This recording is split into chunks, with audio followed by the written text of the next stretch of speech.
आहे तिथे 4 मंत्री आहेत आणि केंद्रामध्ये राज्यामध्ये ज्यांची सत्ता आहे त्यांचं हे जळगाव जिल्हा म्हणजे बहुमताने निवडून आलेले आहे. मोठ्या लीडने बघा तुमच्या समोर चित्र हे जळगाव शहराचा विकास.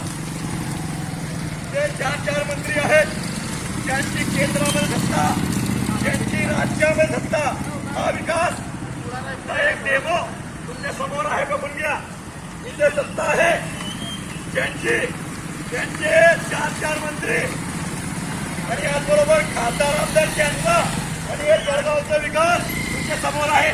अशीच परिस्थिती जळगाव शहरामध्ये जागोजागी आहे.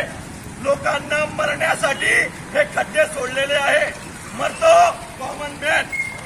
जळगावच्या नागरिकांनी जागा होणं गरजेचं आहे. तुम्ही निवडलं खासदार आमदारला या रीतीने मरण्यासाठी का? या रीतीने जळगावच्या नागरिकांनी जागा होणं गरजेचं आहे. मी ललित शर्मा जळगावच्या उपाध्यक्ष म्हणते जय महाराष्ट्र. बघून घ्या इतके सुंदर चांगल्या रीतीचा जळगावचा विकास आहे.